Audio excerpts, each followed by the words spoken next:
de no any Lumba supply no anaba Adjoa so obia e tobi na FD so de stamp edi esiso enu ntine se ope eye Lumba supply ni bi wan kran popini mantem hanoma ye so distributors bebre sanso anaba DLFM ye premises sanso ye obi wa hanoma onsa ebetimi enye bi etimi ato na se dodo na wo pe to aton de afrempenifo e wa 0549889685 and 0549436616. Yegusua eka say Fail Group Band dwumaku a oman wane mbodembo ekọ nkan fisa dodo na edi won ho adanse eba ne say yemfa live band fidie ensoma omukọ nkan yi pam entie bia na oba be ye wedding oba be ye yi ana se ne wagode na oba be di birthday party bi na oba be di anam enu wachi ebia na oya o graduation wasun adwuma pon ho ana se school mpon na wakwawi a pon ho ma anam ensori nhye mudi ahodo ye church programs ne bo modern adi ho dwuma enu wachi enyuma ku akese na dantemu se wo ye nhye bia na be hia mfidie wa se de amedofo yi to nsa frɛ Fair Group Band de yaba wani beje pam every say your quality sound your professional instrumentalist and your sounds wo quality instrumental yaba beso so mpa kwan so yabo won so da form pass na nanom enantem upa ya chi akwan a ya watema community 22 Paul Rozo inside honom na be huri yem ya homa trofo na 0242 965 391 0242 965 391 and 0541 149 741 when adwuma ku a esi se ne me yentena se na yemfa enume no nsia ka sebro mu kiremu no emesom akenkafo benu a yesi nkonwa no edi ameje so yo wofa ose ade yo de wan at Nhyiraba Kwadwo Sammy B mautedin ene bantwere bona na otafrija mene Adjoa Agyei Sikapa ye dan ye ho ye pa ye de kase bo no ekiremu ankasa ebesom The Yale News.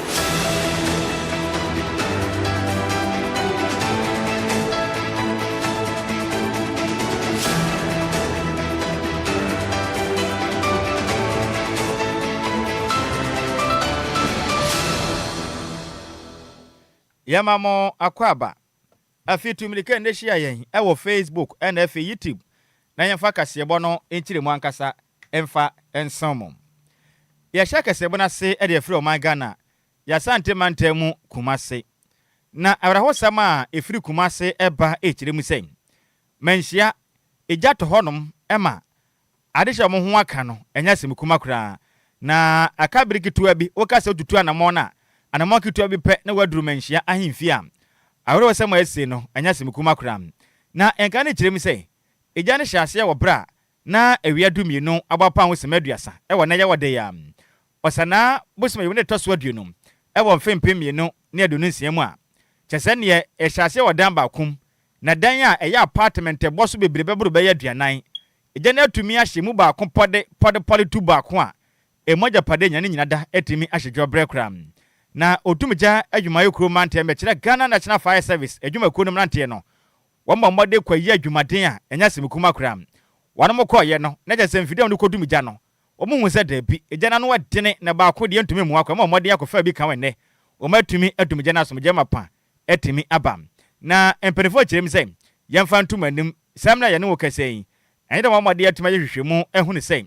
ade wei anase wei ene kofa eja hyehye ne ba na omguso hwem kama se betumi aboa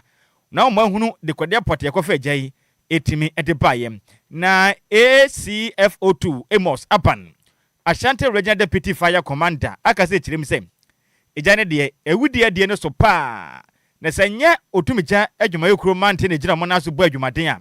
enkene abrosen ya toaso beye aduanan ne mroye no kane nyina de betumi ahye kura no kirem se obesere Ghanafo obi asidan finhye beye nunum ntamnie ehoma de ye wayale no onsesa ne da eno ka ho visa dan na ejane tom na da pam ne betumi aka ho bi na mo nsi so duase no ne kofa gya hyende ba na mo obesere Ghanafo edu pempen so we ya japadan so bo ho ban ema wure fi ho sei egya hye honom wo hwe na wodan na cha wo modea na munya sisemu kakra wate na munya ni wayale na ntesa de egya hye yi ebekosa haya dwen owura Apan kasa ye ni emra dumienu epa ho bits eduonu miensa no ndenya ntie o ya hye ye ewo the regional office control room say ejato bia ha enti esan say ye engineer wo menhia no enya problem kakra wo ntin ye fa engineer wo asokore bampon ema ene baye nti odu ha no ohun se ne se na agya no ehyefa no enya ade a fire engine ba ko betumi aso ano nti officer in charge na ma yasoti e wo control room nti ntempa na no ye sa dispatch ye fire engine e wo kan west campus fire station no so e baye nti on baye no ye so mu ekonya nti emra du ba ko pa ho emre eduanan no ena ye di agya no ba under control nti se abenu ka se die ohun se agya no ye dum no kra awie me hwe enioma ahye na efie na nkasa no edan a ewo mu ye eduanan nan but emu du ba ko ena agya no etumi ese emu nioma no nti ye modern bo ana se ejuma ye na etumi esebu 33 out of the 44 rooms na ewo fidie mu ha no na kwenye casualty bia yegusu ye hwehwemu isi ye no yenye hu kwan a anasa ade de agya no ba ye se hu a ye metiefo aso ate na se na meka no agya akwapa na so wan hwe ne yi a obadane akwabone enti ye besre Ghana tiefo se sabre a ye bom modin ape ajapadie se ye pe ajapadie no gu wona se yamma bambo no anya kese a agya baba bese no ehwe efie yi a ye fie dada o mu se nye ehwemu ehu kwan a edi agya ne ba ye na so ye fie dada o hwe electrical cable so efie mu a ache enti ye fa kwan ye so tu efie wura no mu ene wona wo bi fo se wo si fie a mfie du anase mfie du no ntem no ma electrical engineer embra no ma ye hwemo se wo cable so no etiapo na agya bibe ebetumi aso ano ene ya woti ye asante mantemo openipo no oda odumi jajuma ye kuna no ebede kire no mekire Ashanti Regional Deputy Fire Commander ACFO2 Amos Aban ena wote ne nkan na no si ye penam Menhia South Nadmo empenifo mu baako akase kire mu sei no kre emra mokọ ye ne gya ne sade awudi ade na no wadene na mom wonom besesese no wonom ntumi nkire de kode apote ekofa agya di ba na mom no womo de mkrata asem no hwima akwadan aban na aban so tu ho na mo na abo asaba yam de kofa agya di ba ye ne Ghana fo bete na kire bi yabo ye ho ban ye fere hom o kire mta sabe ba kofo ansa entimi nkasa twede ya mpan go pani da entimi nkata o enti obesere Ghana fo nyina ade hye mo ho akan mo do so pam enti ababo na nkwankran so ye boa sabe ye nipa mo ho akan omo were betumi akekere very dangerous. Very dangerous. Eba no na car ya ba kupe. Maybe some mo say kan e free for mo seek free. Askore mampo. No kura me ba no ma wo say senior if you no no car ba ko de emboa. Enti e free regional e no mo de car ba ko e ba e be count. So far the say no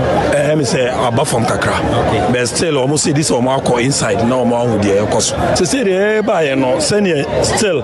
e jana ofi o no yantimi ya assessment. This is a meboa yumbre yebeba any echina no pa enti about the assessment there yebetro na dey akwa ma aban no se dey eba no yentimi nkahwe enti dey ma aban no na yehu dey ebe dey metimi aka ne se nokore bibi se si a obi a ne nsa eye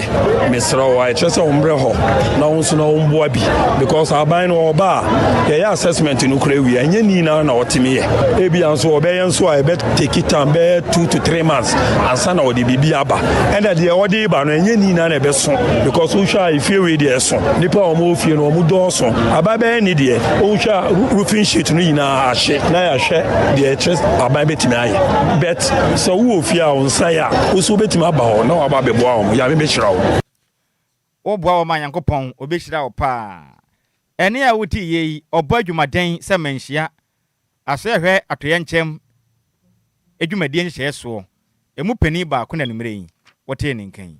Yentoa kasiabone so ne enkosoa enginemu ewa Asante Mantema na nkra betodwa echemu se eye obatan bi eja ne ba wadi na wotwe mienu pe akoto abonten ewo bekwaye no ewa Asante Mantemu na yade atememufo no etimi ehu abofra no ene yawo anopa Osana abosom ne de toso aduonu won fimpimienu ene aduonu nsianyima eye obatan eja ne ba no ede to honom na tememfo ekohu sabofra ne da honom no na cheso mu nso omu no amobeye ntino omobom panifo amane sesei no mo nso omabehu ewo ye bekwan ne nimpotan mu na sane niema esifa akono mahwehwe obatan nya ade omu hu baabi obatan ewo ye ne din ene baabi owo sise de nya ade atememfo no enimu enti sesei na ya ade omu hwani mu penifon so no ebetimi aye hwehwemu e de afa asem ne ho na ba bi obatan ne ewo bia no mo nsa etimi aka no na abofra ne de omode ne ekosa ne be ometimi abo ne ho ba no matimi ahwe ne sansa abofra wadi na watwe mienu pede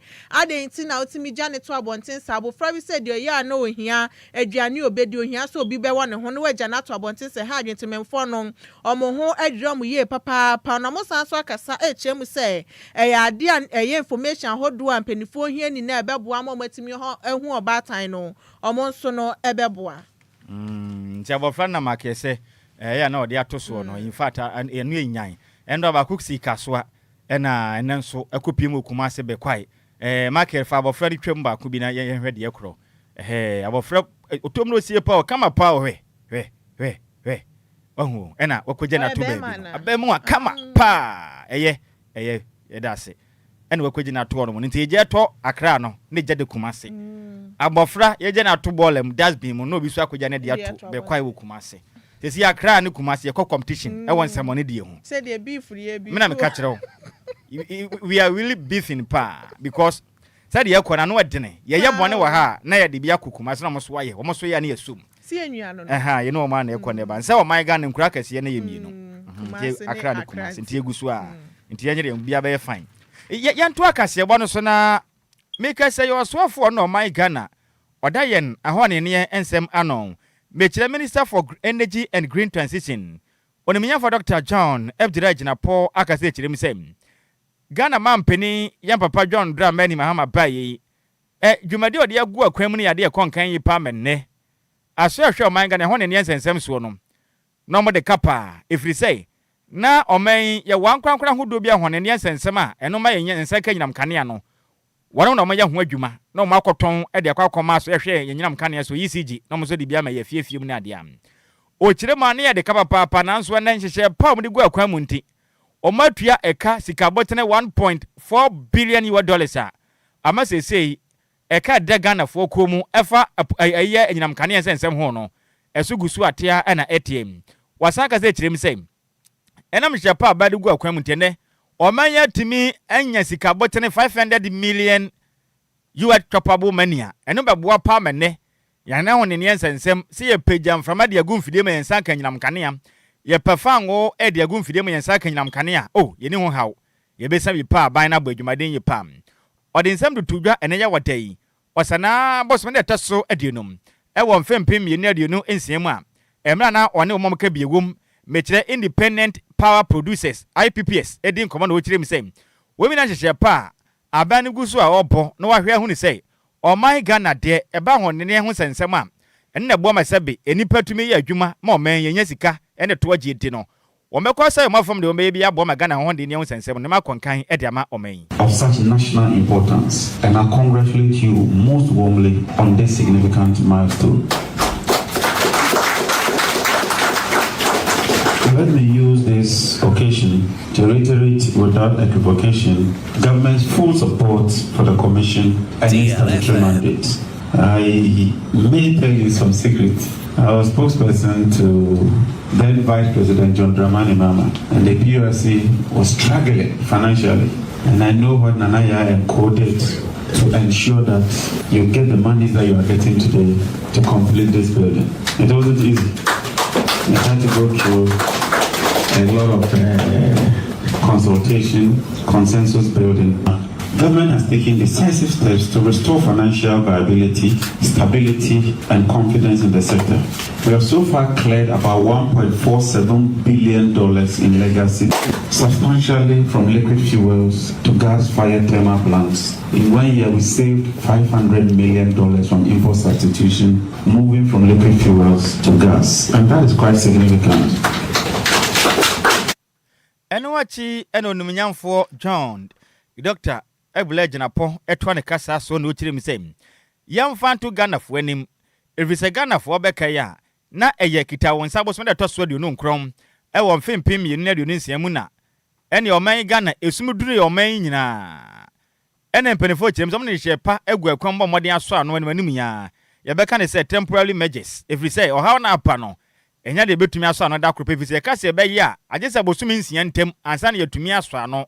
ne yakasa Ghana fo na sumu sa bosumi nsia be hadwen entiene abane hye agua kwam a ekwazo kakrankra na nam ho a ahomachen ohawo kese ba akosan bae a omanyine sumduru yen okirem sei obesre Ghanafo de ese nya bo apayo wona mugusi gina mo na so ebo adwumaden kakrankra ma oman ohawo ahoto a ababesensan oman yaso yehwe ya hone ne ensem so no won betua te se hu kakrankra da kro de omunwie entimo fanche ohawo bi apa no omugusu bo adwumaden na nche se ohawo nso ebetwam. When we had a major incident at Akosombo, after meeting the engineers, we had two options: either to shut the plant down and build the control center in its entirety, which meant that the plant would have been off for 6 months, or put in this temporary structure or temporary mechanism and restore the power, albeit knowing that it would be a bit fragile. As minister, I had a decision to make, and I decided that we should go by the temporary measure whilst we put in place a permanent solution. And so engineers working around the clock have improvised a system to supply power from Akosombo. And for some months now, it has largely held. But because it's a temporary measure, occasionally when there's some frequency disturbance, it takes off Akosombo immediately to protect the system. And we are aware, and I did explain that fortunately, the work that is being done to build the center or the control room is expected to be completed just next month. And so I would appeal to Ghanaians to bear with it. It hardly happens, but once in a while, when you have a major situation, sometimes even brand new cars, you get some challenges here and there. But let me appeal to Ghanaians that please bear with us. It was a very complex situation. We needed to think outside the box and come up with an innovative solution to hold power stability. Any out ye ayo swafo no mai ohwenyen ahone ne ensensem so Mechile Minister for Energy and Green Transition Onimiyan for Dr. John Abdullahi Jinapo.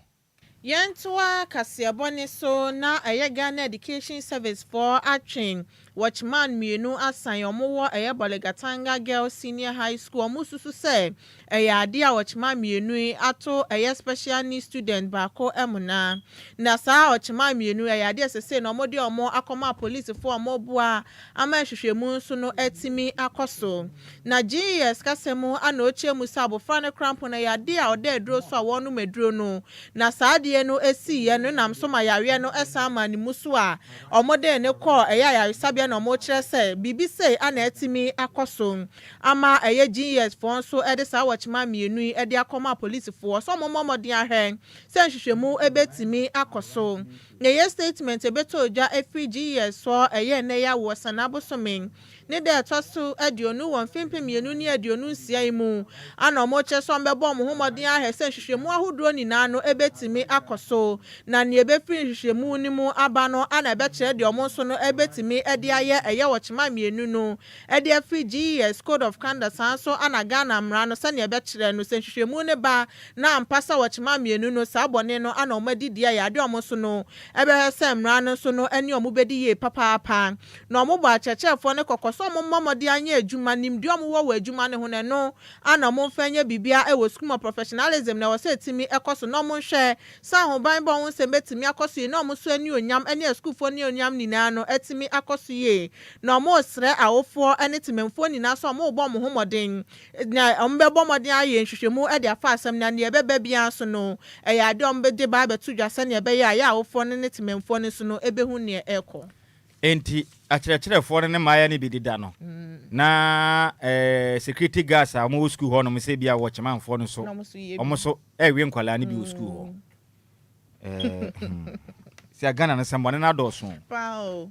Kofi Parliament ebe ka ne se o man Ghana yo man konkon so sembone nko a Kofi Parliament ye chiwa nimre wa agoda bobi kuma pa yanto akase bo no so na yenyina mu okua yensensem mum na ekuo bi ade da wono so ya Rise Ghana omo ye pressure group omo ani ade ne glutam na wono mu kirem se osofo no ene wo hwe o man Ghana inuane ene kua yensensem so oniminyamfo awek opoku ni mwade moso ani o papa yi owodachi anisuade hunu akanie wo nemu a ebua pa menne omaga na kua ye sensem etimi atumpompa na wone mu kirem se wanom besra ban sa ban entai oniminyamfo awek opoku achi ye papa na onso ne mu ye na hihye pa uredi gu akwam de abo man Ghana kuaye no ekonkan nti aban emo ne chidom ekuyi friends entwefo nhiremu ne na semtete omugina so akasa ne say independent reflection on key sectors of the Ghanaian economy. Now mu kirem say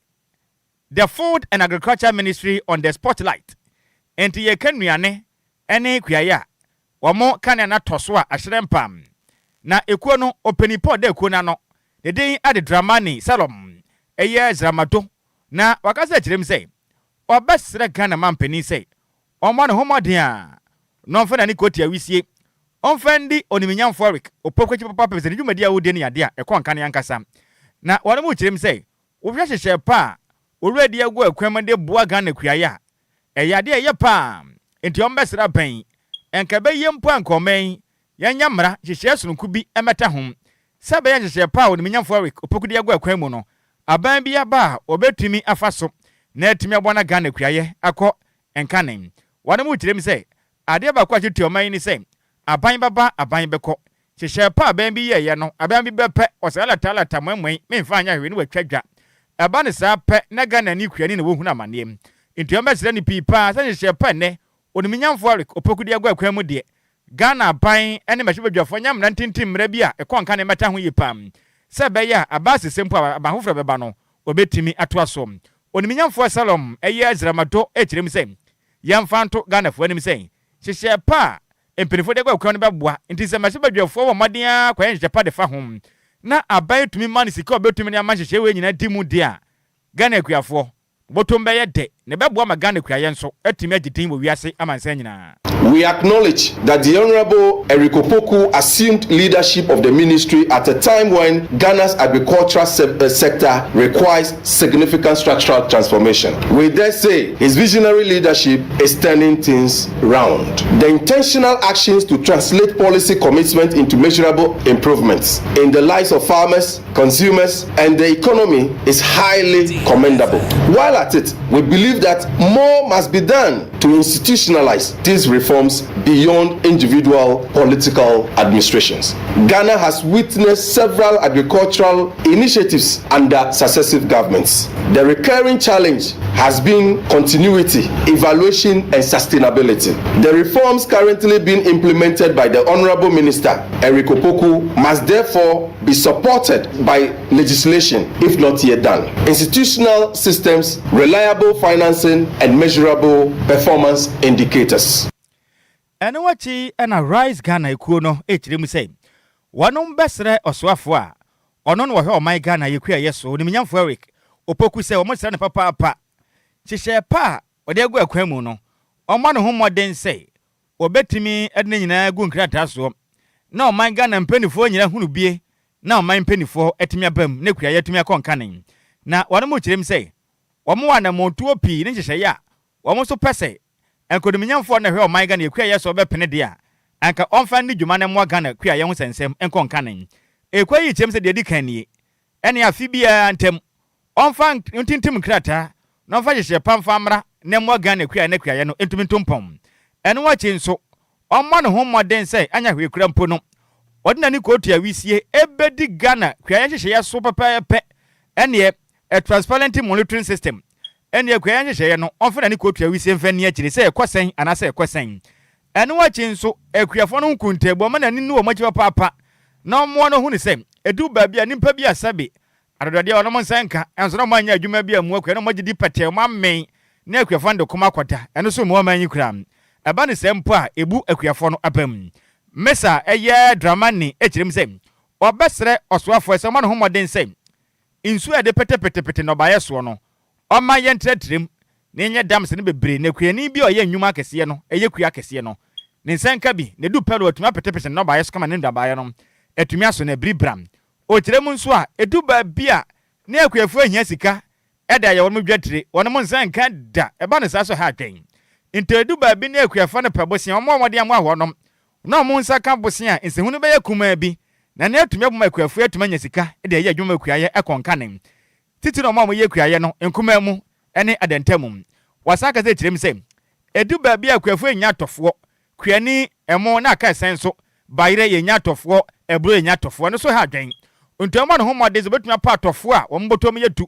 Una mo de ahye Ghana kwem na boase be yakwafu no twa no baye na wanom ebenya atofo emu nkyiremu no enie. Our recommendations to the minister. As an interventionist civil society organization, we respectfully call on Honorable Erikopoku to prioritize the following. 1. To publish measurable annual targets for the major agriculture programs. 2. Establish a transparent public monitoring system through which citizens can track program implementation. 3. Strengthen farmer databases to reduce ghost beneficiaries and improve targeting. 4. Expand irrigation infrastructure and establish clear maintenance arrangements. 5. Improve access to affordable agricultural finance, especially for smallholder farmers and young agribusiness entrepreneurs. 6. Strengthen agricultural extension services and provide extension officers with adequate logistics. 7. Improve agricultural marketing systems to guarantee farmers reliable and profitable markets. 8. Invest heavily in storage and agro-processing to reduce post-harvest losses. Give women and young people a stronger role in agricultural program. 10. Institutionalize agricultural reforms so that successful programs survive changes in government. A call to Ghanaians. We also call on Ghanaians to take keen interest in agricultural policies being implemented by the government. Agriculture is not only the concern of farmers, it affects the price of food in our markets. Any auti ye ayo penny poor no my Ghana, oda a rice Ghana, ikono anom. Nedin ade, Mr. Dramani, Serum, Zramatu, ena watene, kenamani bwe, yamane bofo, Same Opoku Brown, and F. Emmanuel, Opoku Adusi. Dudwa Saramani said DJ Active, no Madiamani bwe, ebesume. Yentua kasiabone so namra shebe jani ede mama dina batu mpesiane so ayo nyonya for Dr. Francis Xavier Sosu akwa ya doye shronkon ede ama omo mayemre ewo na batu mpesiane so ewa abro mo shasie edi homoho afashien na yamra shebe jani ekasai musa ya compassion outreach program oye na fibia no enumu enti na odi inuane bi tise emo anwa ene ebro sanso no di sika ede aka ho ode kobo omo mayemre ni titiri ene omo manyi ene omo a sabi omo yare no sane ebeye betimi aboa wo mo na omo so homo afahye ne so mo entimi amfo mo ho anhye mu krampo na omo so betimi enya so emfaso na wochie mu so omo nya adwumade ne so mfaso na bi ewo fi omo gya yarehwe ebi so ewa ya sabia enunti ana wo hwe se omo so no se kobasa omo ho no ka no omo ntimi fo omo ho nhema omo so betimi enya faso ewo so na osanso kasa bio mu se wo hwe Madina Job Center ne krampo na ya de aboa nipa be 15,000 sanso na eba pomuden hu masua mu sanso na scholarship programs nso so omo guso eye eboa sane ebe ya na bato mpesua ne so no bibia betimi akoso ede ama wom no kasafa impuntu juma mu se ha kese a ewo eye na bato mpesua ne so eye kwan na sese ne krampo na ya de omo de contractors bebre na call site ne so omo special se aye juma sane ebe ya sa ha no so no betimi aso ano Madina Fonina say Omogusu ewo me confidence in me as a member of parliament. Say me di abrabo edi sumwo. Me etosu mienu no me pese me di asida edi ma Madina mpenifo ya himfo ye imams ye asofo mpenifo Madina omunyina di omumpaibo edi tamechi as a member of parliament. Afia kwa samba betu yen. Sisia no ye di homo afi oba Madina nkwana oba yewo Christmas yewo Easter yewo Ramadan is your salakitwani your salakesie ye yesu ani asamba be homowo entino it's like it's a year of activities enti afia kwa samba betu yen enti as part of homo outreach no and ye near friend so compassion outreach ye chiche emo anwa ani omonso so muhin skaka kan ye de boa wo sabi wo ma woni bi omo ho akire wo ebi yare e de fie ni nyoma and ye de boa wo into outreach and ye guso aye as part of the omowo celebrations DLFM, na 106.9 ya mekani say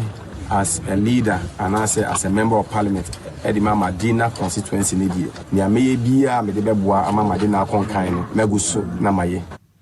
Eni ya uti ye mrashebe jeni mama dina batu ampesiane so yo nyamfo Dr. Francis Xavier Sosu na manibo yen sem chioni Elvis Kuma Samson ana de besom yen. Yen toa kasebɔ no so he na yen firi madina mfa ne fankyere o my Ghana. Ya sante mantamu bio na meka say yo pani po na ye kwankyerefo pani a oda ehomesua nom ewe dweso eye Mr. Kwabena Owusum ode adesre ade ato adehia mo ye old student mo ko school ewe dweso senior high technical school no mu se osere mo ada edu pempenso bi na school na boa nenne esi wi a ma wure mfisa betumi akwa wachi na akwa boa school na mpuntudwuma pina etimi akwa school no Mr. Kwabena Owusu kirem say we school na wanum behia mpuntudwuma pina wo mu aban guso a ye na afam de nanso bakufo nsa enam say entimi katatwede yampon ni ntino ohwe ne mu say old student no mo betumi akwa kamasasa akwa ya do yeso kodi aboa school na boa na humasua etimi akwa nkanen ewo Adjoa senior high technical school no na oniminyafo Owusu ne sande tudwamra old student a wona mo call Adjoa senior high technical school 1993 and 1994 year group no ekwaya do ye kese de ma school mo modern school no edan ni bia pona enye omokwate san kama ma school ho no ma ya akono ni nyina hyehye pa mpenifo ye ede afa school no mfinhia da etoso aduasanum mechi 35 a year anniversary celebration dwumadi a etojuna mo hyehye pa we etimede fa ho na Mr. Kwabena Owusu kirem se emofra ni made papa na mom abanso ye bi eti obesre nyame ya adoma ne school no edi ne mfinhia da etoso aduasanum ne de mo amakọ school akwanyete ewe Adjoa senior high technical school no mu na ne mabra ba akomu yi no so ma me no papa hwew na wo simfifiri a wonso bomode anso be hwa ne se ne simbetutuom ne perin sei do wapoto manafie no enti so de bom bomode akoboa se be ya school no ebetimi akwanka vize nipa pini mpenifo pini titi na nintine ne Adjoa senior high technical school na boa mene o mabrabo etimi akwanka ne successful and Enquires and Nhyiraba ebia behu settle ya kudo ya well organized ya well dressed who say as a body base who say settle and then near but I'm so school my school I'm school now settle and there's a to plan by a student. I am proud of your year as gate because in church one year to be gate part of my school. I mean, in Shamada, so I school. I'm from the school. Oh, that school no year. Why am I school life? And you that you go school man. No peer. To be said, school out from you. And ye hu hia pa. Ene ya uti ye ona ye municipal education director edema egeso oniminyamfo Kwabena Owusu ena wote ne nkan na no si yepe na headmistress edema Adjoa senior high technical school ayam wofase Grace eye asamani oni school mpanifo ni bi kasa na mu kirem say wono mani asopa se ne anamompa 1993 NF 1994 year group na baya do ye kese entisa edema school omani asopa yankopon hye ompapa na omu kirem say wono mbesre groups ahodo aka no wo bia wonim se okwaje ntete ewe Adjoa senior high technical school no mu no obesre wada school ni hiamwa ba ko fo nsan katan twede yampon ko pani da ye nyina ye nkobo na school nya na so pemen mofani ni made yankasa na mom ade ombe hia ne akade ye ngakran ka bebo na school na kona ni mu nto osere pam wo hwe mmofra na aka ne kra na wo fom so na yankopon ya dom sese pa kwa ni mu nto mugu so mokọ manim kakran ka mabo na school no edi amoje no ento nkọ nanim. Yeah, high technical school. I mean, all students are all school now. Actually, beautiful school entrance, ultra modern school entrance. I must say, old students. School 35 years. Young holistic secondary and technical education. That's a thing for full degree. Ama, epine all students, they are saba back to give back to us. Yaka Adjoa Senior High Technical School. Yes, sir. Depending on say yes, sir. But say our there, we know how we are doing. We are doing very well, especially in academic. So we are using this opportunity to seeking help from the government and other philanthropists that they should come and then upgrade the school for us. And you may be now courses and as a school you have from there. So you want to say, I'm praying, the bra, yes, sequence here, Queen, senior question when you have said, all students and our yes are new entrance in the Amay. It's a negative problem be prepared. It's a PT and the factory who say, maybe to must from the Abwa. If say a man and a was school hire a parent, near man was school. I don't see I have friends who are was school, a PT and a first year, this why to some friends with the end and yes and I can't crave any autonomous. And all students are a new entrance in the Amay. And it's your day was a name of yes, and say, you're possibly young one. Say, I hope for a Any one of the Muhia pa. Any out ye, headmistress at the Adjoa Senior High Technical School. One is school penny fully been our taste one eka say na Mammy Grace as a many eka huna what one money. Ne kwakra mona open upon your president at the man 1993 and 1994 year group at the Adjoa Senior High Technical School. No, I am wafa say are not from Pom. Ejina disunya for that than in mu kasaye. And which him say, we are more from Neka Chrome to me, na one of the abonne school no. A phantom of Ephraim. It your best one in Yanamakaya Mukajentity, and in dear. Every Adjoa Senior High Technical School mene, or Mabra Botum Pono. My with a few chida. If it's a real fisabi, who chrome here be out job wasing. On one son of a crank, school now, if it's a school in Yamwapam. No munina yanaka crank. So fana so fan ma sabi o hina pa kan yemu ye ha o mo ko school no o mu nyina bo adache o men ye benya so fa so pa 94 and then 93 na adwuma na e be ade workshop bra won na nye ba the workshop ni be won and the school mo ya computers nye ma o mo yo mu sua de e ba bo wo ye kra na ye find difficult one ye this we mo de no be timi ya ma me timi be dia then no mo so ke ka o mo dia and your papa bet me flow ko ye de baba that also be ke onye timi abo page school amenyo ye ma be o we de ya e sa no adwuma kakra enye nwe bi so dia ko ma pa ya ayi from so ba go e be ye no sia e bibia be kama any out ye ono na wa president Edema Adjoa Senior High Technical School one alumni 1993 and 1994 year group no na danom the din at the master ano from Pong and a wotin kenama ne boy yansem training Samuel Ofori Boateng dodo asana man say miss call and a dear man boy if a sentimentemu Adjoa ebesom yen yenyina we so na ye twa ye homra ye kɔ agropama so na me wofa se Bismarck man bize wa ye krado wa ye twintwan sade no o wa ye twan na in fact we lazy amiem na nsama de ben mre no ano wa dene na yanga ka adwenkyere ka kransa yakɔ no so na Janet Ofoluwa osai de aba na so man Adjoa wofa my darling wofa oh me feel blue tam na wo kire ma ne sweet sister Adjoa Sikapa in fact kasebone de emu odesa no manamu ekwaye pa no Ofoluwa say Ofoluwa Clothing Madina Estate o try pa say in fact ne wira ho ani mere ni nyina ne say we asene de anya balance kra obon pa say because wa gye Nyankopon adie na bibia tumi akonka ne because enye easy kra enye easy nyina Nyankopon koso ehu ye mbobɔ no de abai na me wafa se anhwa wafa se be ne fa hai Teresa Edu edi aba na wo so man Adjoa wo fa Nhyiraba Kwadwo Sammy P ene Adjoa Agyei Sikapa ho fedua ne hune tia sentemu o kirem se dia news ne de eye sweet like bed meat emu odesa no manam may God have mercy on us Nyankopon de bekwaso ahwem officer sabi said ya so de na ye dodo ne bekwaso abresa na Kofi Parliament de aba na wo so man Adjoa abusuafo Ghana akuafo ye deserve better pa ese akuafo tumi fili fa visa akuafo ne bre enti obesra Ghana man penin say onye ne ho so betuma de obeye bia de abu akuafo na akuafo nsabe yezu afiri afamum wo hwe life edi free agona bobikuma apa na nimre yi ode na ma ne boy atonkra de asoma yen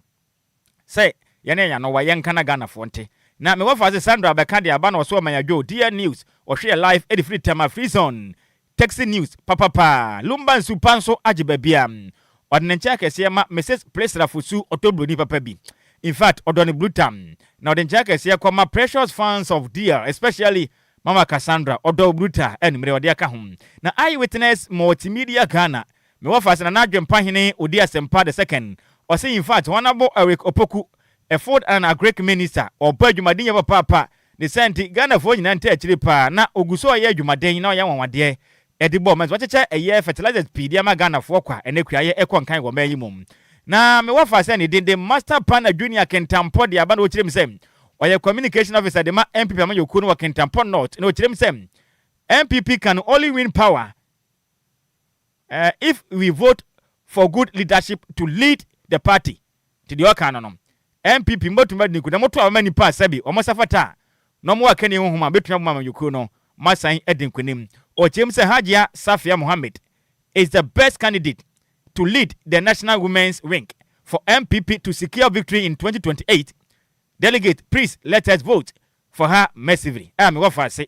Master Pana Junior Kentampon so dia ba enumrei. Enti ene be kan say chire dimbe be yedre no yekọ agropramasa na me wafa say Bismarck Mambize waya krado. Enti ye basisia DL Power Sports emuade ejawom dead.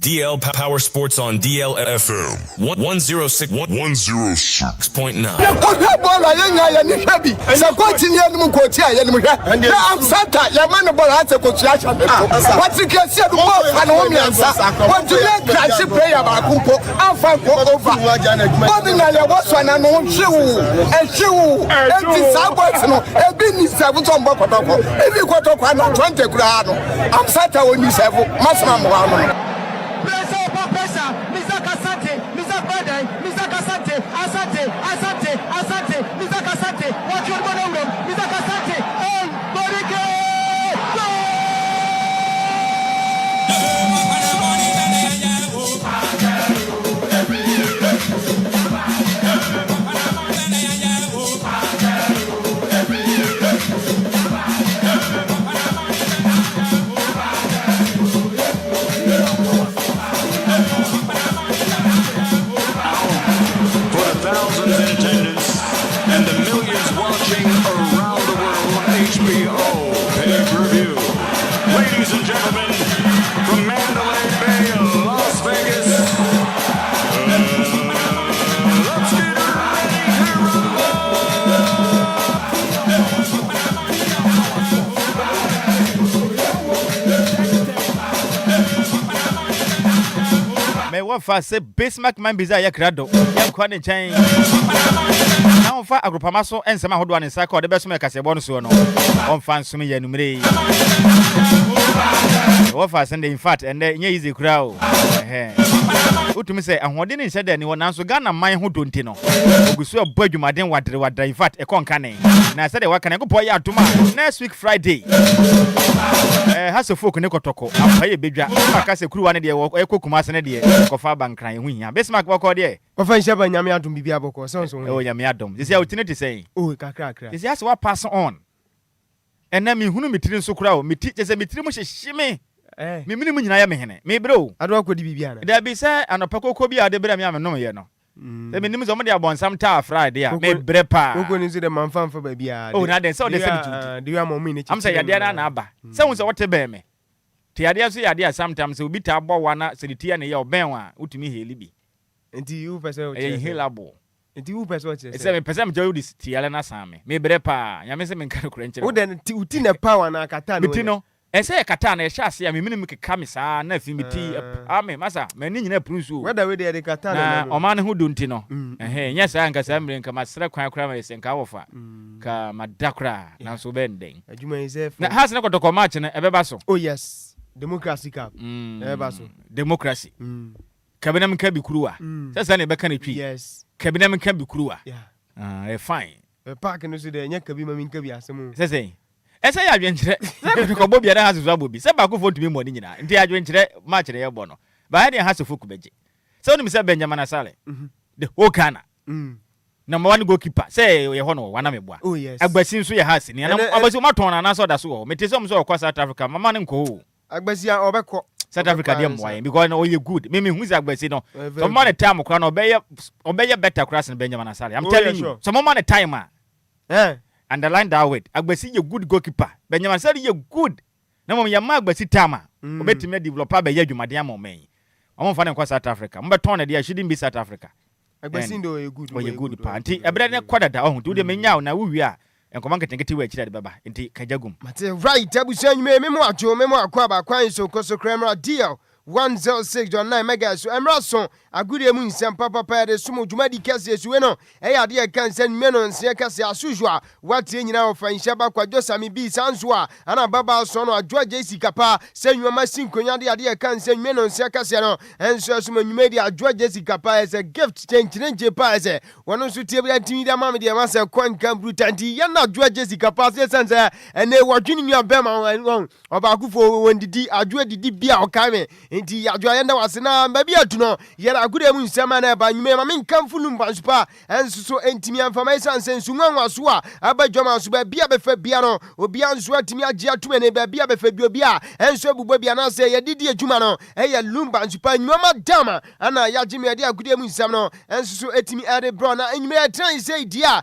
empempi na ya ye hyase efifie enwume no wo ba dwane show no live on Facebook sanso na YouTube na so eya capital 106.9 abrante friends and Mike so coach on edis adwuma ma onu kro ya esa ye producer on duty on anwume no watimi akuche nsem na gun kata so besima kadu semam bi se meme sem na sansu to adwuma de so na esa bibi bianko ka yen hyase a enano pa obeka ida na se wo join ni show na during that time Nhyiraba Kwadwo Sammy bi nso atena kunya kesem no midin koma wo adwuma de nso ma sa abrante a ye friends ayite powers enso so atimi akwadi nkoma bia for panina ye friends Mr. Yawampofo Franka no eya Director General enso na say yes enti Director General the man National Sports Authority ninyina nse last year mu ababi ana nse mpanifo nso etimi ade ban na asa de kan se tabo no eto Ghana boxing nso ninyina mu no at some point in time na panina je friends ayite powers nto etimi Aisha ne bout dada ene ni promotion de sika kweshem se ono nso betimi amamo ko boxing ya boxers no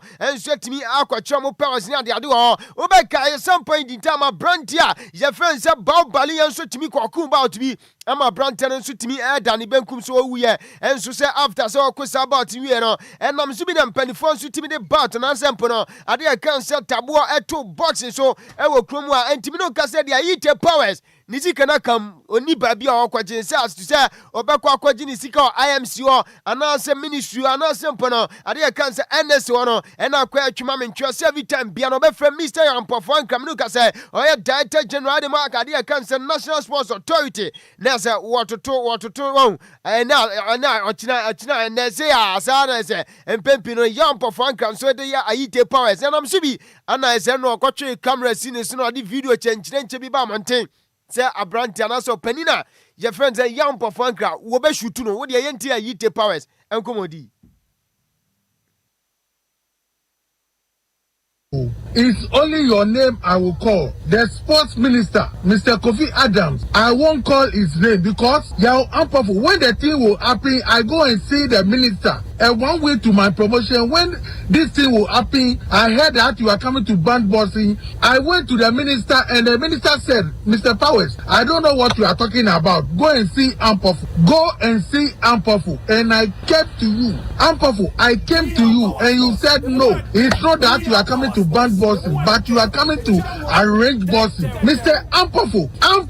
when Babali is even there, you don't have any right to come and cancel my promotion. You don't have any right to, because NSA is not contributing in any boxing. NSA is not contributing in any boxing. So when I have to do my promotion and I waste money and I'm coming to do my promotion, you will just take one day to come and cancel my show. Now when I call you, I'm on meeting, I will call you. When I call you, anytime I will call you, I'm on meeting, I will call you back. You won't call. It's like you guys are driving me into crazy. You people are dragging me into crazy. Oh, what people are doing one day, something will happen. Oh, I'm talking all the time. Me, I don't go to school. And I don't have money to go and take lawyer. I don't have money to go and take lawyer, and I can't take government. I can't take my government to court. I can't take my government to court because I don't have money to go and pay lawyers and get all the money I waste again. And what you guys are doing to me is very bad. Oh. When I call you, it's like I'm a fool now.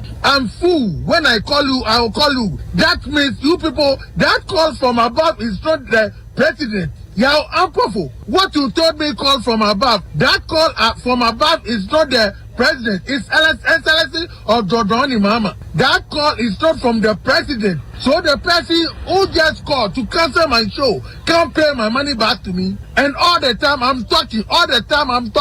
One day I'm talking. Oh, because I can't be disgrace myself. I can't call people for money nowadays. What people are doing to me is very bad. Oh, one day, you're unpowerful. I will shoot you. Oh, you're unpowerful. One day, I will shoot you. I will shoot you a gun. I'm telling you. Henti, you're unpowerful. I will shoot you one day. I will shoot you a gun. Also, I take power in a threat message. And also the come up penina. Your friend say you're unpowerful and criminal. Cause data general. Edman National Sports Authority. Now, some video a and as Ghana police and so they communicate about Monte say, Omo Pabrantia friends, I eat a power and so to me as soon. And no power did come out, was it when you copy and so and free Ghana police service or essence, and they were ready to come say police for and so at me at 2 months as some friend and also Muyano or my church and say, why ready, sir? Wabeko, I eat a powers in community. If any police officer want to see me, they can call me, I will come. I'm not running away. So I didn't get any call from any policeman. So I don't know what to do. So I'm just waiting for them to call me, then I will just show myself. Henti, I eat a power say every time Pierce, a Ghana police bears some more 2 months after no. One when Johnny will bet me, but no soon come out. And a party 2 jadi Juma, Yadin, and so much Jumadi and Sunabi piano, and sweat me a concana, we say eat a power as a massa. Says I see car in power out to me the shots up promotion. And I'm to be Anya Masunti, and I want a threat message. Elquama, Mr. Yohan Pofan Crossy and come up beyond says, what the $100,000. And they say, hey, I eat it always go $100,000. And now about in there, mother, opening work with the maintenance and the near brilliant eat powers. My brother, the money is more than thousands of dollars and thousands, millions of cities. So one day to my promotion, I see you look at most of the promoters. One day to your promotion, that means you paid everything. One day to your promotion, you don't hold anybody. But anyway, almost $100,000. Hinti almost $100,000 and I eat a power. So I share some promotion. And also, my menu casan and also Masono, and young Kuma Caro Party 2 Jardiniano, and some not your boy eat a power catch and says, video about Monteno. I'm Udina Dojano, see that be one old Massa Abufone Mane Casa. Akuko Kronkumida, on only body no matter, a Banguno Didi, Akuko Kra, won't Kubidanti, and some now Kika and Inina Bufona Mane Casa to a pa, or Penny friends and Mr. Yon Pafancho, Mr. Yon Pafanka, Chopa, say Abufona, and Amsubiama, why can't send some tea, one function or your Kenya, he doesn't mean it, won't me, and yes, sir. Yes, I say so, but I don't mean it. You understand me? It's just I say it with anger, but I don't mean to even shoot anybody. I can't do that. Even the chicken self, I can't kill. How much more I will kill a human being? But yes, I'm speaking from anger and it gets to that stage. So I'm just there. Even yesterday, my doctor, my senior brother, we call Ampofo and we explain everything. I do a video and apologize to him. So I don't think I'm serious about what I'm saying. Henti aite powers in commona is on so etimi ade camera sin ani medie nyina no wase wono abufuona e ba ma nagi kan sansam Mr. Ampofan kan fancha no ono chese de okan no ma wontimi nyasa no so yenkonwa wono so ade ba no pe na se nwuma ade nyina no enso ma na ye busan se yakoba ni se no wo betimi asa ye promotion foforo wasisi kemaza ni wiase sika nyina no na $100,000 okobra ni de akwhyem na antimi amaso ma na nya ni sika back e ba no sei ana onu so betimi aye promotion foforo so no se de mu adi wantimi anya promotion bia can't do it. The money I used to do, all the money has gone. I can't do it. Watching festival will go. I don't pay any boxer. I don't pay any boxer. A watching festival is just a festival. I don't pay them. The boxers who want to do their records and I told them they want to fight. I don't pay them. Ask the matchmakers. I don't do promotion. I pay. Those fights are record fights. I don't pay. So it's only just car I give to them. Car in and out and accommodation. That's all.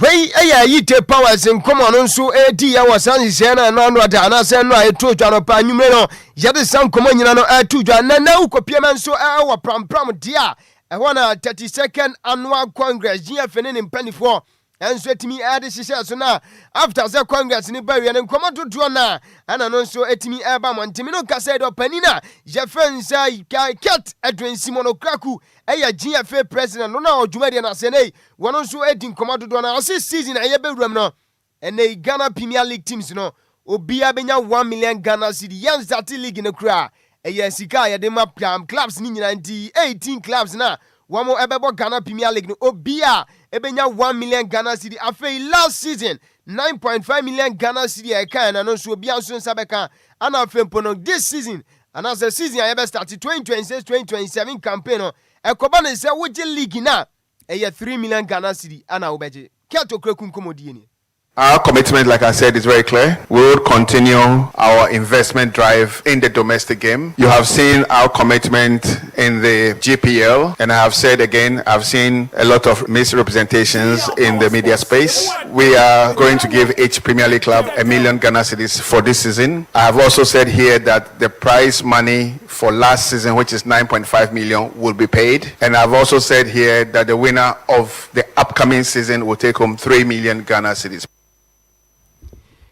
Hinti na league ni dia this season sika bumper pounds last season no saa na yatimi yade mo 1 million Ghana cedi be wi na ade ya kan say club administrators omo de 12 land cruise ani ade omo fa sika no hwe players no enti ya no nso nkoma no ni nyina mu no FNC wo besa atimi yade ama clubs no nso eya nkoma aka fi oba ede nyina no enso atutwa na honorable for sports and recreation na say minister for sports and recreation eya honorable Kofi Idi Adams no so e wo dwumade na so no so di nkoma dodo na wose ne clubs no obi abeje 1 million Ghana cedi nemom sa ombetimi aye niam yie na afi omatimi ato players awodo na sa players akuku da mmade mo no kwanka no omunya se obusa sa season ni be hase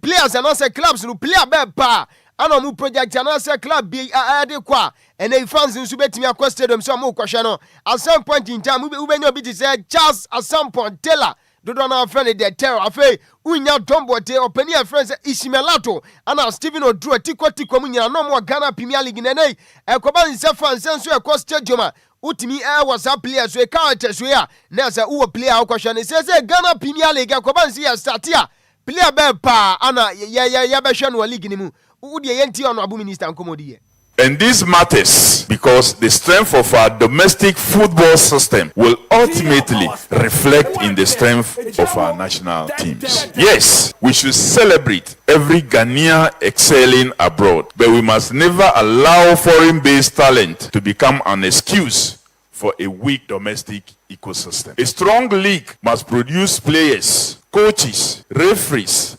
administrators, football intelligence, commercial value, and excitement. Now, ladies and gentlemen, it brings me to the very uncomfortable question. A new Ghana Premier League season is about to start. Who exactly are we asking Ghanaians to come and watch? Who are we asking Ghanaians to come and watch? When Club A comes against Club B, when Club C comes against D, when E comes against M, who are we asking Ghanaians to come and watch? Who is the star? Who is the player every child is talking about? Whose jersey do young supporters want to buy? Who is the personality on the billboard? Who? There was a time when Charles Taylor was an attraction. Adelai. Don Bote was an attraction. Ishmelado was an attraction. Stephen Odru was an attraction. Supporters knew the characters of the league. They were heroes. The rivalries was deep and the personalities.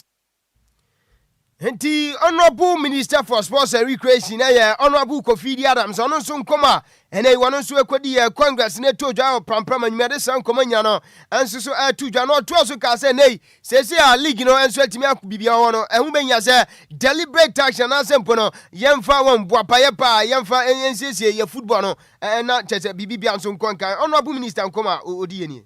We expect that after today, we should begin to see a higher level of work implementation. Truth be told,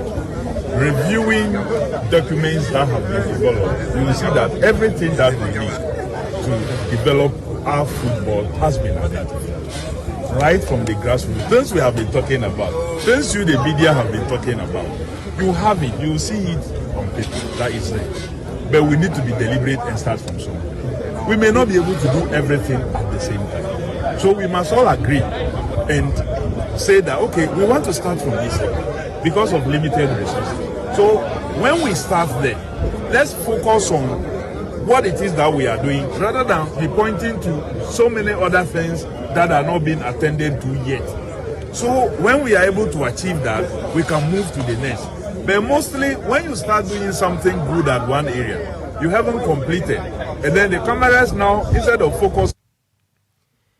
The Honorable Minister for Sports and Recreation, Honorable Kofi Adams, now this son come away, and so to join me, Yajim Radiniano, and so to George Medicine, and Namino Casa Unimsa, FNO, and so at me, my clubs, and new buses, na Diamete, and the Dreams Ladies, at me, and your bus, Nibi Sanswa, and a police ladies, and so be Real Tamale United, and a Poor City. Ana fe unya Swedro Blacks na Swedro dia no say omukwe mistake akwacho Rose Park Mr. Ketokreku correction o say enye Rose Park na omode bas no mama Swedro Blacks enti o ma rectify is correction enti eno enso so kakra efuanti Mike obema video na fe ye di san koma na as to how and a video and say bus donation eno so etimi tuja.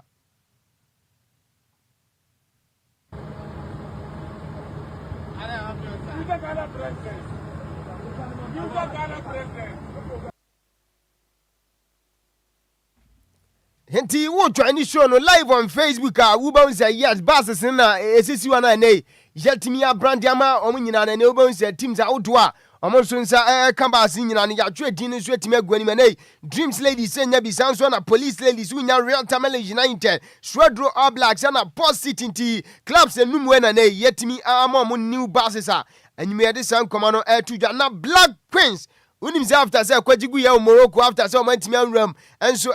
Women's World Cup nyame aduma next year betodwa Brazil no say omukobo intercontinental playoff and team meeting say group parents no atimi aba Black Queens yani Ecuador ebebo sanso na Uzbekistan na fe your final game no enso so akoye ka omaya friends New Guinea enti we dey betimi say kwandam an say bia Ecuador bi na bedin na Uzbekistan mo de omo mobo masa we say mutimi coach form so nti still na wo gide say Black Queens maba no nso betimi aye bibi won nti sa dwumade ne betodwa 24 to ade kan say 5 December ana sa games we nyina no ebetodwa enso so e no enso eyankoma akra fi oba de nyina no enso so etudwa nkoma de nke dos na mom international DJ enya tenase na Mike Abuam na enya sisa so yi empanifo se de ofudu apa ana ye piano na international blogger ya enua Canada international blogger wanya nomination and the Ghana Youth Empowerment Award 2026 nominating na we are see the open say blogger pa is wetimi blogger pa ma edu achire pa dia international blogger and they upe bia we bia dia invite no metwa ma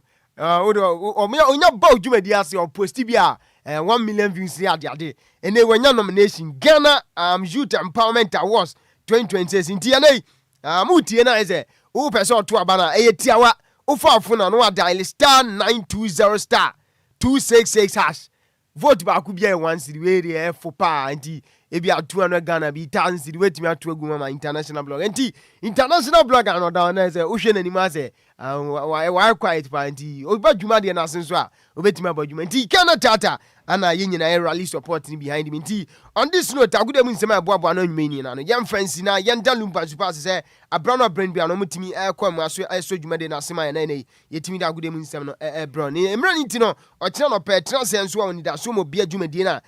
foreign stars nyina de aka me ye de bema ho na bibia akwankan Michael so coach producer on duty on kro ya enso boy MC adwumadie no me de best mark producer obetimi afrɛ me man bi say Mr. Afum Canada to Disika Brante Jesse Michael Awuni ana fe obro ma the fant Englishman nwanwa nyina ka wo bi na yesi nkwanya de agudie mu nsam no enso ebro na se na me ka na no pa no nyame ya duma 28 of August enti watchna week ye ko Kumasi baba yara na maka tro say na uye dwuma ku bia this is the opportunity and say right time say unsu betimi abo wadwato ondean enso hu dawru e DLFM ti ene ya bia ade kan say slot nim mo person best sponsor sa commentary chenchirenche democracy kapa ene nsu beto dwa Kumasi ya de live commentary beba no wo de agya homa we na frɛ ampanifo homa we aso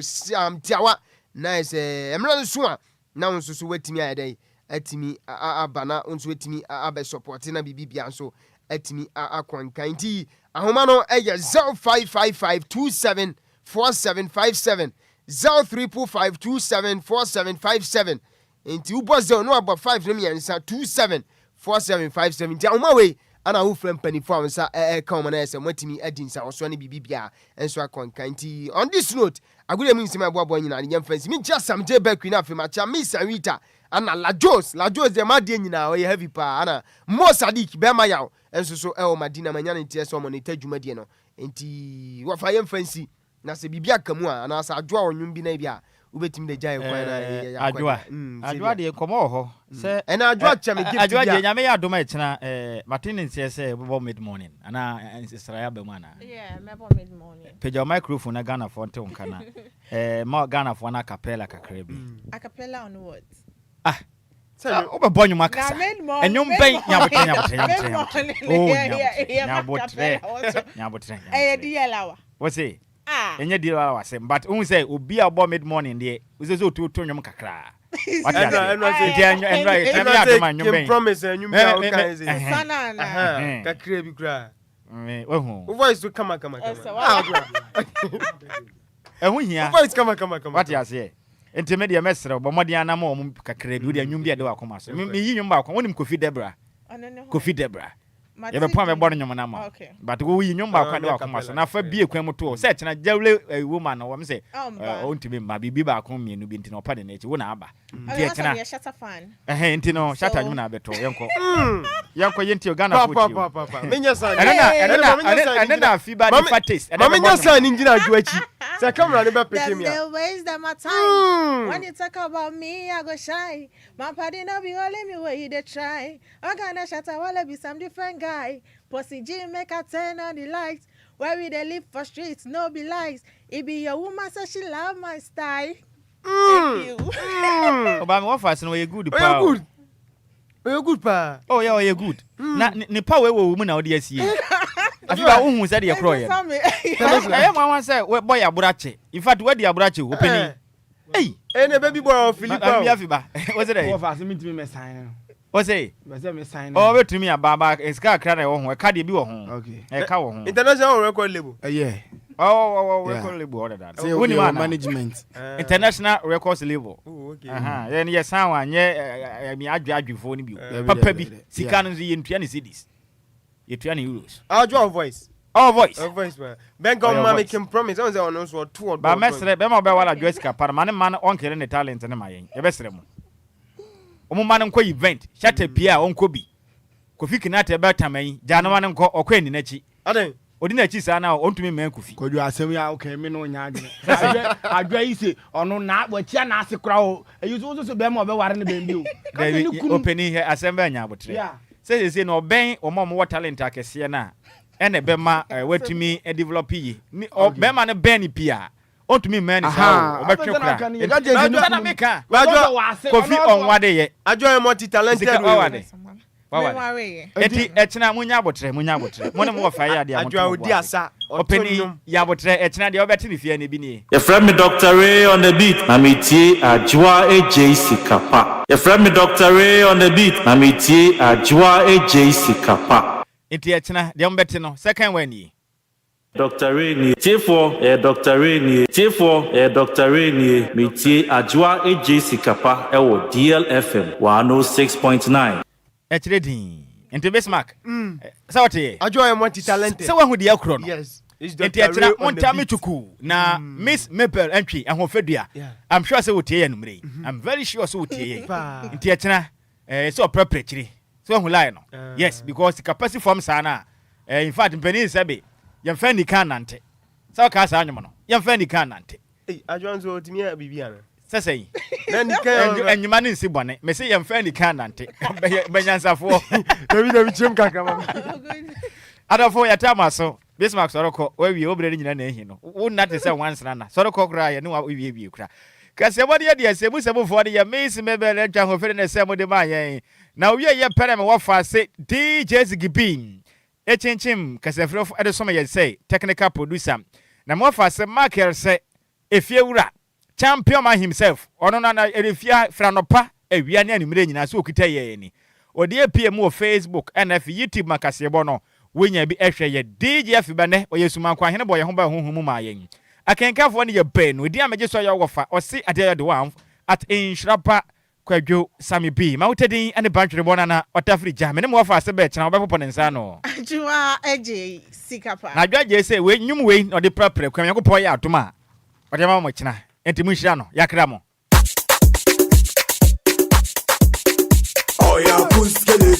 hey, etiefo we di anka ye kwa nanso afiba aka me pa kama boka ye sika ka be na be say afiba ya menshira wate we de mo vancha me pa we di anka ye wie nanso hey eka ba no madafo ba ko ne din dia zikidonko endo de na en birthday na yankopon abomodin ato no bo ase ahira ne pam na owatakwa bompie so na endo da na ye birthday enti e ma ne happy belated birthday to you Isaac Donko senior ya menshira opinu a woda no onya no sonko ekwatente onyini kire ene yesire ne nyina ede amam happy birthday to you me wafa ase awuden de Isaac Donko dodo afra wo se kanu yankopon de afe baako aka afia hwendo ada yankopon shira wate na ompegyawo oma akwatente yedi ekwa yankopon emiemfa happy birthday to you once again Isaac Donko a wata kwabom pios ya menshira opinu a woda no onya no sonko na last one kwa de ma me wafa ase ne din ede Jerry Ekuyoko wenya mfie ne nson na ne papa na de nyina na yawo Ekuyoko otumfo eye esim hene no na o kirem se ne na de nyina Jerry Ekuyoko a wenya mfie ne nson no in fact obo adwumaden basa na twede ya mpon Yakopon besa ya dom e de afa ba ko de aka ne mfie ho a o sere se Yakopon ma ne kwatenten onyini kire na Yakopon fa no no we firi ono na de nyina na yawo Ekuyoko oye hene e de ma se paase ena afin so oye otumfo esi ahene oye otumfo esi hene ena wode awoda sunku we no e de ma ono na de nyina ne grand yesan nana bema ketwa no nana bema no aha nti we de me wafa se Jerry Ekuyoko a wanya mfie nso we efriwa wo nana berema nana yaw Ekuyoko oye hene chief e de ma sapase ena afin so otumfo esi hene no nyame nhira opinu awoda no onye ne sonko kra nti Adjoa Agyei Sikapa nyemo no ena eto aso ana no ekire din oya puskeleke apuskeleke usika besa na dia ni bo oya puskeleke